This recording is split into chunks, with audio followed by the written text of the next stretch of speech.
Então, continuando aqui, falando a respeito das células que constituem a nossa epiderme, vamos falar um pouco dos queratinócitos. Os queratinócitos, eles representam 80 a 90% das células que constituem a nossa epiderme, os queratinócitos, né? Queratinócitos. Com relação aos aspectos morfológicos, apresentam variações ao longo das várias camadas. Todas as células são produzidas na camada basal, né? Aqui você tem a camada basal.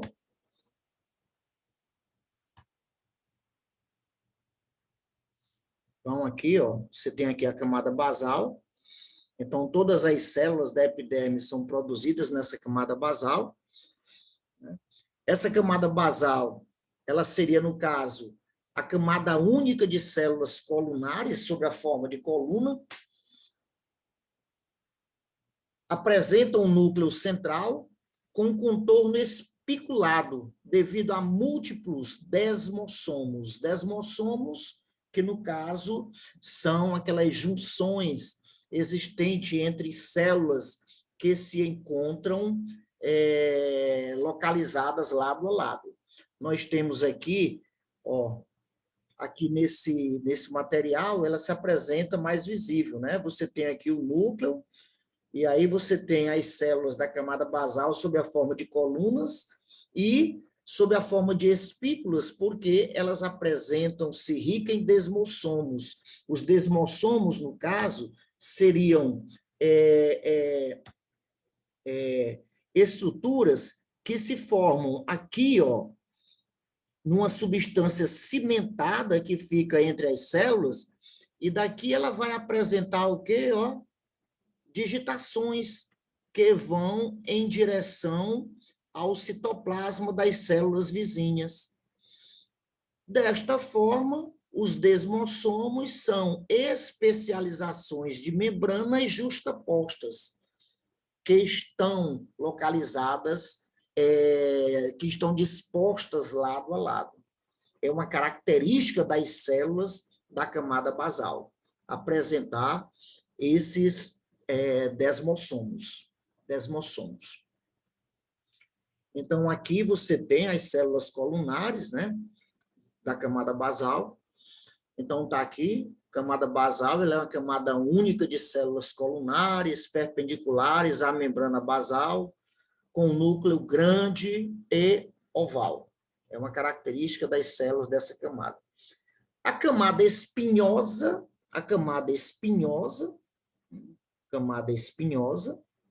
aqui, né?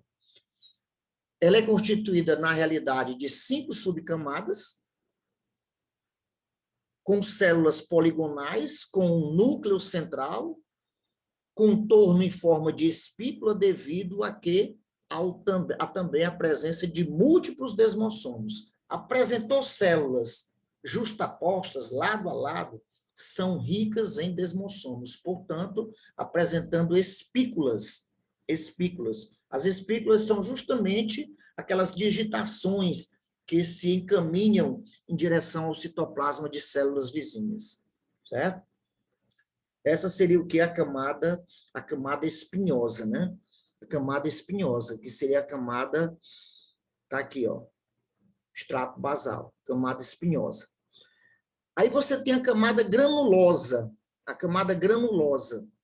A camada granulosa, ela é constituída de 1 a 3 camadas de células losângicas, né, sob a forma de losango, com núcleo central, com grânulos de queratina, né? Portanto, ele chama de queratoialina, né?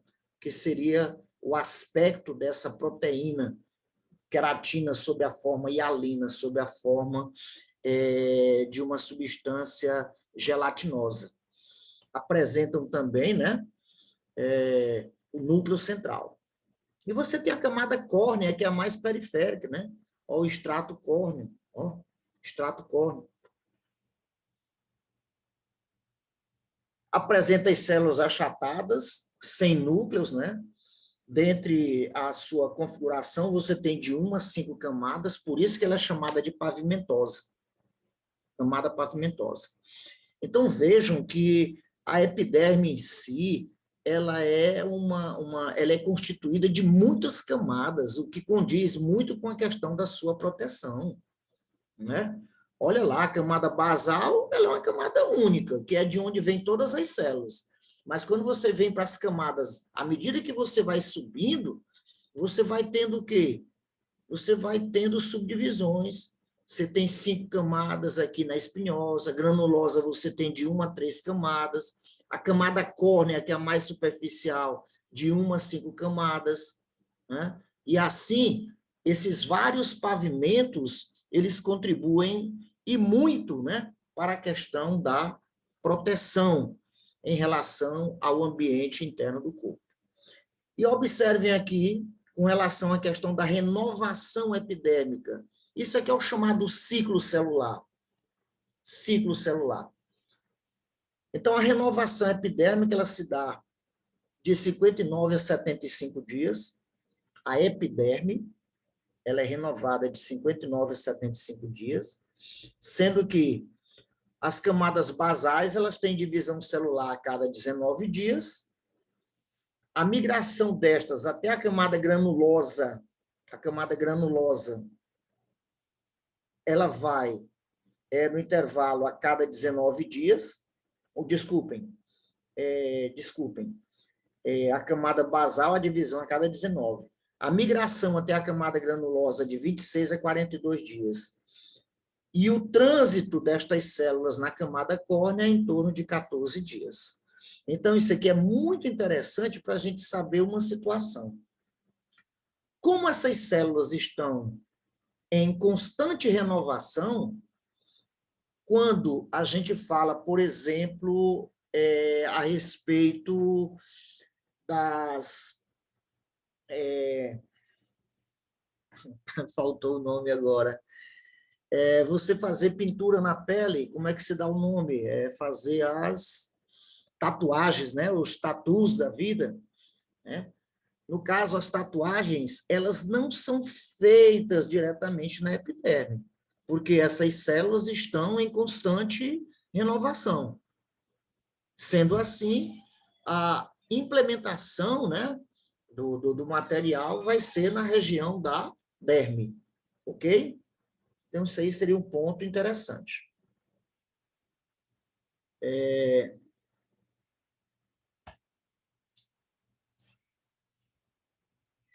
Ok. Vamos lá. Com relação ao processo de queratinização, então você tem queratinas, no caso, são proteínas filamentosas, helicoidais, que apresentam feixes de tonofilamentos e convergem na membrana plasmática, né? Convergem na membrana plasmática. Então, quando a gente analisa a célula, que é o melanócito em si, o melanócito está localizado na camada basal, né? Já os queratinócitos, ele já está o quê? Localizado na camada granulosa, né? E que vai produzir essa queratina. Com relação à questão dos desmossomos, como a gente já falou, são pontes intercelulares que são comuns em toda a estrutura da nossa epiderme, né? Podemos encontrar também uma queratina mole, uma queratina sob a forma de geleia, que recebe o nome de filagrina. A filagrina são grânulos de queratohialina. Queratohialina. O termo hialina significa aquela coisa que tem a morfologia de clara de ovo, né? Então, normalmente, se encontram na camada granulosa e caracteriza-se por ser uma queratina mole. A ausência de grânulos de queratohialina origina a queratina dura, né? Essa queratina dura é que, no caso, vai constituir aquela queratina que vai constituir os pelos e as unhas, né? Então, a queratohialina, ela está relacionada basicamente aos granulócitos presentes nessa camada granulosa. Já a queratohialina, ela já vai, no caso, quando perde, né, esses grânulos, ela vai constituir essa queratina dura, não hialina, que vai constituir os pelos e as unhas. Os pelos e as unhas. Certo? Então, temos também proteínas como a desmogleína e a desmocolina, que são proteínas de adesão intercelular, assim como os desmossomos, elas têm o quê? Essa função de promover essa conexão entre células justapostas, células colocadas lado a lado. Se lembre que quando eu falei de desmossomos, entre as células você tem uma substância cimentante, e essa substância cimentante é justamente o quê? Constituída por essas proteínas, né, de adesão. E também aqui, no espaço intercelular, pelo cimento intercelular, que é constituído por glicoproteínas. E também os lipídios intercorneócitos. Aqui eu já estou falando o quê? De lipídios que podem estar localizados na camada córnea. E, no caso, essa estrutura todinha, ela vai permitir uma maior coesão e impermeabilidade da pele.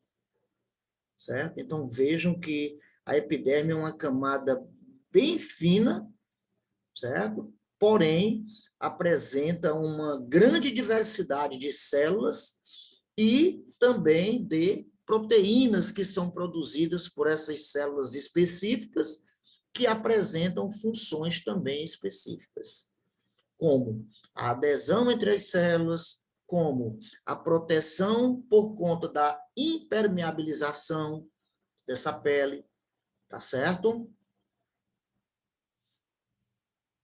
E os melanócitos?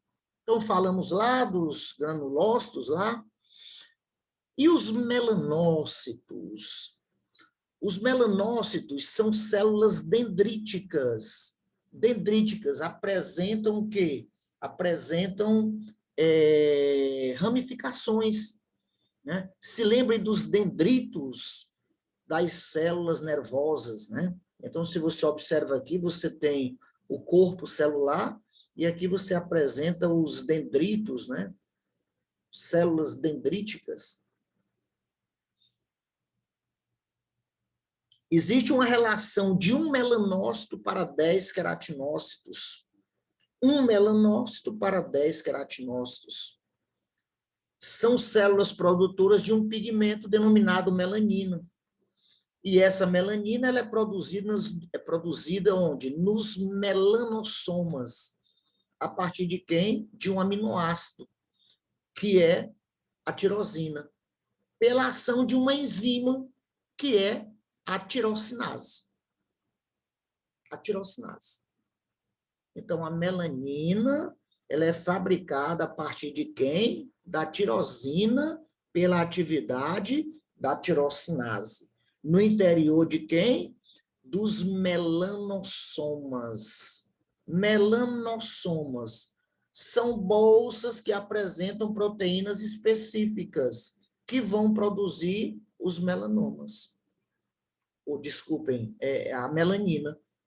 Certo? A melanina. Unidade melânica epidérmica. Um melanócito, normalmente para 30, o melanócito, a unidade melânica epidérmica. Um melanócito para 30 ou 40 queratinócitos. Certo? Relação, o que é chamado de unidade melânica, desculpem. Certo? Mas, geralmente, você tem a relação de um melanócito para 10 queratinócitos. Porém, uma unidade melânica epidérmica seria a combinação de um melanócito para 30 a 40 queratinócitos. Então, essa unidade melânica epidérmica, ela é que caracteriza a distribuição dessa melanina para que possa caracterizar uma maior ou menor modificação na cor dessa pele, certo? Quanto maior for a unidade melânica epidérmica, tá certo? Maior será o quê? A produção de melanina e, consequentemente, a tendência é que seja mais escura. Então, não existe melaninas diferentes, existe o quê? Quantidade diferenciada. Quantidade diferenciada. Ok? Então, aqui você tem o melanócito em verde, né? Que são células dendríticas, e veja aqui os seus prolongamentos aqui para os queratinócitos. Então, quando você tem um melanócito para 40 queratinócitos, você tem uma unidade melânica. Uma unidade melânica. Porém, a relação normal é em torno de 1 melanócito para 10 queratinócitos. A relação é essa daí. O número de melanócitos varia nas diferentes áreas corporais. As variações individuais da cor da pele vão resultar de quê? Olha aí como é interessante. Na diferença da atividade dos melanócitos e na distribuição dos melanossomas nos queratinócitos. É isso que vai determinar as variações na cor da pele. Portanto, a gente não pode falar em melaninas diferentes para cores de peles diferentes. Certo? Então, está aí a história. O número de melanócitos é aproximadamente igual em todos os indivíduos, independentemente de sua cor. Então, seria interessante que os bonitões da vida, aqueles que gostam de promover a segregação entre os tipos, né, da nossa subespécie, soubessem disso aí. Ok? E, é claro, essas diferenças na atividade dos melanócitos e a diferenciação na distribuição dos melanossomas nos queratinócitos é que vai determinar os chamados fotótipos, que são os tipos diferenciados de acordo com essas diferenças em relação aos melanócitos e aos queratinócitos. Certo?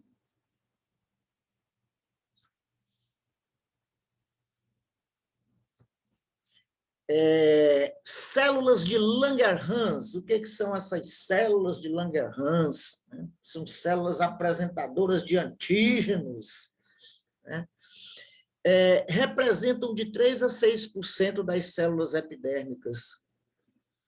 Visualizam-se na camada espinhosa, acima de quem? Da camada basal, da epiderme. Desculpem, da derme. Da epiderme, né? Porém, acima da derme. São células móveis dotadas de prolongamentos, que são os dendritos. São células apresentadoras de antígenos ou antigênios e, portanto, de função de vigilância imunológica. Vigilância imunológica. Certo? Então, essas células elas têm a capacidade de perceber na epiderme a presença de proteínas que não são do organismo. E essas células marcam essas proteínas, e essas proteínas vão ser reconhecidas pelas células do nosso sistema imunológico. Basicamente, as células T, certo? Os linfócitos T. Os linfócitos T, que são os vigias, que, no caso, vão, a partir de então, seguir uma sequência de informações para uma outra linhagem, que são os linfócitos B, e, a partir de então, é que você vai ter a formação dos anticorpos. Nós vamos ver isso aí quando tivermos lá no nosso sistema linfático. no nosso sistema linfático. Então, observem aqui as chamadas células de Langerhans. Células de Langerhans, canetinha. Então, temos aqui, ó, as células de Langerhans. Olha aí, células dendríticas. Vejam que aqui você tem o que também, ó, os melanócitos, né, que também são células dendríticas. Aqui você tem a camada basal, tem uma camadazinha bem fininha, né? Camadazinha bem fininha, camada basal, onde todas as células aqui são fabricadas. Olha aqui as células de Merkel, que são mecanoceptores, certo? E logo abaixo você vai ter o quê? Você vai ter a derme, né? Aqui mostrando os seus vasos sanguíneos, as artérias, né? Mostrando os capilares arteriais, os capilares venosos, ok? Aqui você já tem a camada granulosa, né? Os grânulos de queratina, e aqui você tem a camada córnea, né? Camada córnea de células que perderam o núcleo.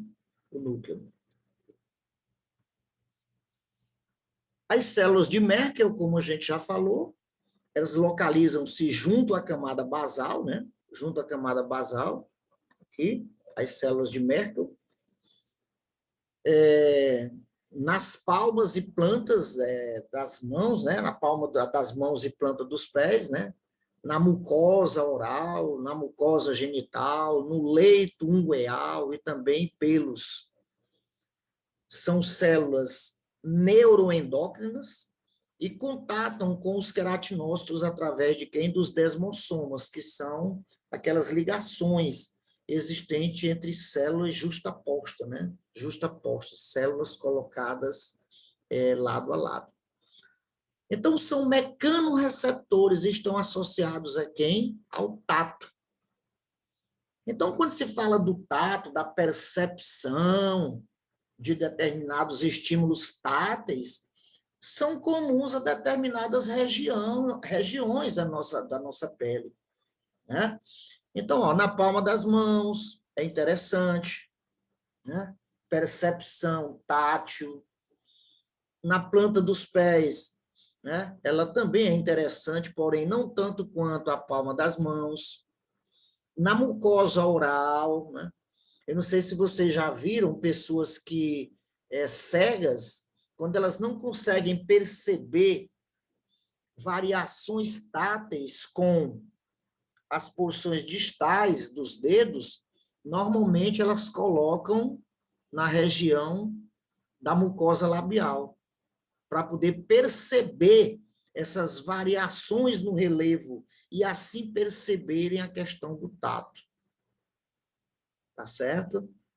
E com relação à questão também dos pelos, né? Pois os pelos, você tem uma relação direta com a questão da percepção do tato. Então, os pelos, eles têm uma relação direta com essas células de Merkel.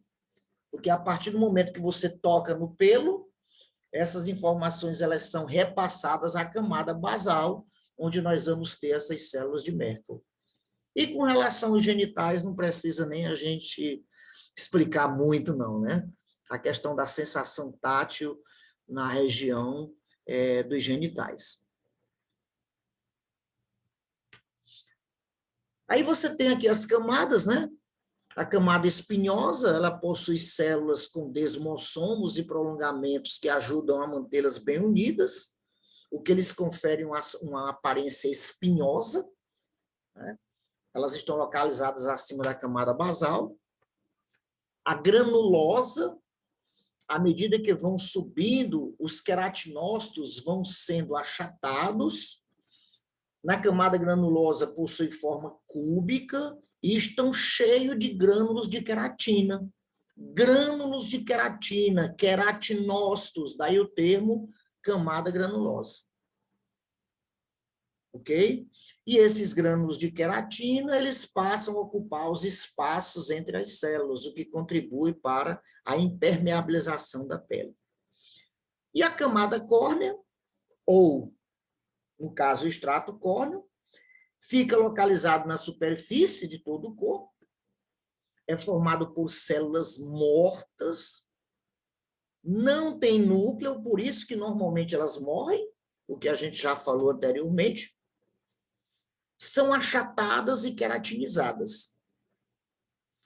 A sua parte mais externa sofre descamação, sendo constantemente substituída em períodos de 1 a 3 meses. A camada córnea, certo? Chamo aqui a atenção, meus amores, para os colegas que vão trabalhar aí com a questão da estética, com a questão do trato com a pele, com as massagens, coisas desse tipo, né? Com massoterapia, drenagem linfática e tudo mais. O maior crime que eu acho na vida é uma pessoa se utilizar de uma descamação córnea. Eu não sei bem como que se chama o nome, mas tem um nome específico. Se vocês puderem me ajudar aí, né? Que as meninas normalmente gostam de fazer, ela parece que é exfoliação ou é Não. esfoliação, como é o nome? Ou é limpeza de pele ou é um pele químico. É para tirar a camada córnea toda, para que essas células sejam renovadas, a pele fique mais bonita, mais viçosa. Certo. E aí, Rafael, a gente fica analisando a questão da anatomia, né, a questão evolutiva em relação ao processo de desenvolvimento da camada basal, e o objetivo justamente é você, à medida que vai subindo, né, à medida que você vai subindo nas camadas da epiderme, você vai notando que existe uma tendência natural a você promover uma impermeabilização dessas camadas mais superficiais. E a camada mais impermeável seria justamente a camada granulosa e, em seguida, a camada córnea. O que significa dizer que, se você remove essas células, a tendência natural é você ficar mais suscetível, né, à entrada, né, de determinados micro-organismos e que poderão até mesmo causar doenças a esse organismo, né? Porque você não tem a certeza que está tirando somente a camada córnea, né? Você pode estar adentrando a uma camada granulosa e até mesmo a uma camada espinhosa, né? Então, fica aí a dica aí, né, da importância de nós conhecermos o estímulo adequado de até onde chegar numa situação de um trato da pele como esse que foi relatado aí por você, Rafael. Ok? Agora vamos para a camada média, né? A camada média que seria a derme. A derme é formada de tecido conjuntivo denso, A sua composição é essencialmente de quem? De colágeno, uma proteína, cerca de 70% da derme é colágeno, e outras glicoproteínas, que são proteínas associadas a carboidratos, além também de fibras do sistema elástico, que no caso seria a elastina. Essa elastina que vai dar essa compleição, né? Essa elasticidade da pele que nós vamos perdendo à medida que nós vamos evoluindo, né, na idade. Um indivíduo jovem, você faz uma pressão sobre a pele, né? E quando você remove a pressão sobre a pele, a tendência da pele é voltar à posição inicial. Já à medida que você vai evoluindo, né, cronologicamente, você vai perdendo essa capacidade, né? Você vai diminuindo também a quantidade de água devido à diminuição do metabolismo, e daí vão surgindo as chamadas pregas, né? As dobras, as pregas cutâneas, né? Devido a essas situações, ok? As fibras elásticas, elas formam uma rede ao redor das fibras de colágeno que conferem a flexibilidade à pele. A camada imediatamente abaixo da epiderme é chamada de camada papilar, justamente devido à presença de papilas dérmicas, né, que tem uma relação muito grande com a questão da captação de estímulos relacionados ao tato, né, papilas dérmicas, que estão encaixadas na reentrância da superfície irregular da epiderme, que é formada pela camada basal. Em seguida, você tem a camada reticular, que contém mais fibras elásticas, além também dos vasos sanguíneos e dos vasos linfáticos, além também das terminações nervosas. Ok? Também são encontradas as chamadas glândulas sebáceas e sudoríparas, e também as raízes dos pelos. Ok?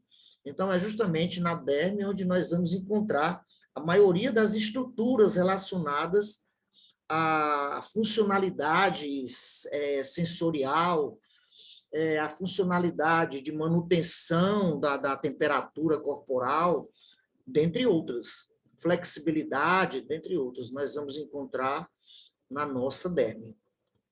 Então, você tem aqui, né, um corte transversal da pele, onde aqui, nessa visão, essa parte mais escura, ela representa a epiderme, e você vê aqui a camada basal, né? Camada basal. E aqui você tem o quê? Aqui a parte da derme formando as chamadas papilas, né? As papilas. Olha aí, chamadas papilas. Então, a camada córnea ela é a mais externa, né? Que vai se soltando aqui aos poucos, né? Soltando as suas partes. E a derme, no caso, ela é essa camada mais clara. Camada mais clara, que nós temos aqui um corte histológico. Um corte histológico. Já a tela subcutânea, ou hipoderme, está localizada logo abaixo da derme e encontra-se, que é uma camada de tecido conjuntivo frouxo, né, rica em células adiposas. A gordura que se acumula nessas células funciona como reserva de energia e também como isolante térmico. Daí a hipoderme, ela contribui para a função relacionada a armazenamento energético, a função de regulação da temperatura corporal também, né? Juntamente com a derme, pois na derme é que nós vamos encontrar as glândulas sudoríparas, tá certo? E também aqui na hipoderme, ou tela subcutânea, devido à presença de tecido adiposo, ela funciona também como proteção em relação a estímulos mecânicos, né? Estímulos mecânicos.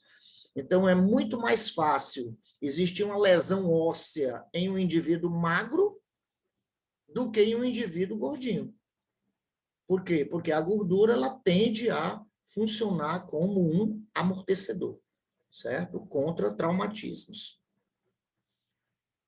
E os anexos da pele? Então, existem diversas estruturas relacionadas aos tecidos epiteliais e conjuntivos que formam a epiderme e derme, respectivamente.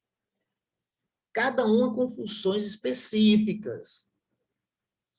As glândulas secretam suor ou sebo, que ajuda a controlar a temperatura corporal, lubrificar a pele. As unhas protegem a parte distal dos dedos e ajudam no processo de agarrar objetos, dentre outros. Os pelos têm papel sensorial, tendo em vista que eles têm uma ligação direta com os corpúsculos de Merkel, né? Onde você capta a informação do tato e transmite, é claro, essas informações para o sistema nervoso, né? Então, os pelos têm papel sensorial por terem terminações nervosas ligadas à base do folículo. Existem também terminações espalhadas na pele que permitem a percepção de estímulo como temperatura, né? Como é o caso dos corpúsculos de Krause, como é o caso das terminações nervosas livres. né? Como é o caso dos órgãos terminais de Ruffini. De pressão, nós temos os próprios corpúsculos de Merkel, nós temos os corpúsculos de Meissner, né? O tato também está relacionado aos corpúsculos de Meissner, às células de Merkel, assim como também os mecânicos também relacionados a esses grupos de células. Então, vejam que a nossa pele ela tem uma função muito importante na questão da percepção dos estímulos provenientes do ambiente. Então, temos aqui uma visão geral das estruturas, né, anexas da pele. Vejam aqui as glândulas sebáceas, né, que estão localizadas próximas ao pelo, né, próximas ao folículo piloso, e, juntamente com o pelo, esse material é eliminado para um ambiente externo, né, da epiderme, caracterizando, assim, uma pele mais gordurosa, menos gordurosa, dentre outras, né?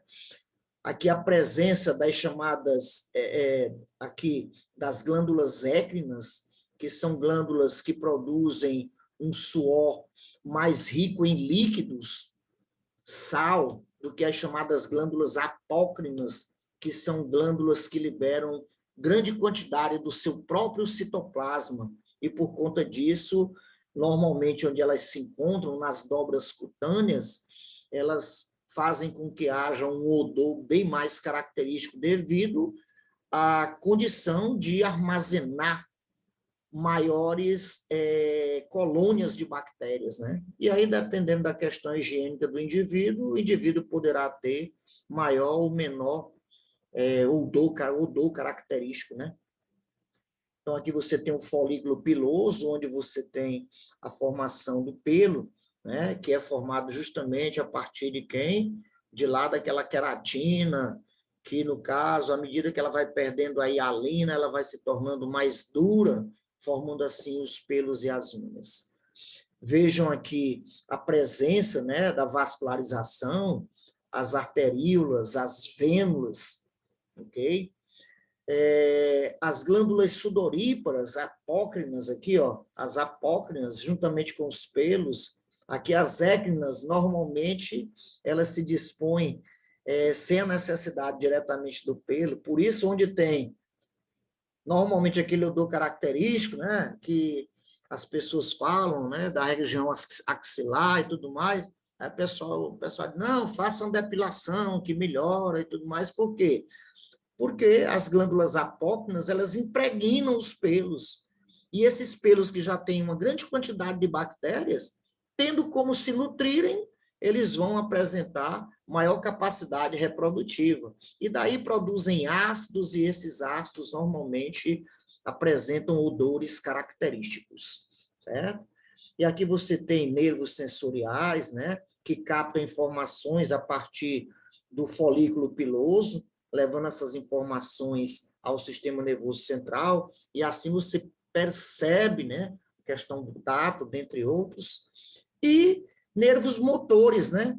Esses nervos motores aqui relacionados aos músculos eretores do pelo, que são inervados pelo nosso sistema nervoso autônomo, através de vias simpáticas com liberação de acetilcolina, ok? Então, vamos fechar mais essa etapa aqui, vamos abrir uma nova sala para que a gente possa dar continuidade ao nosso material, ok?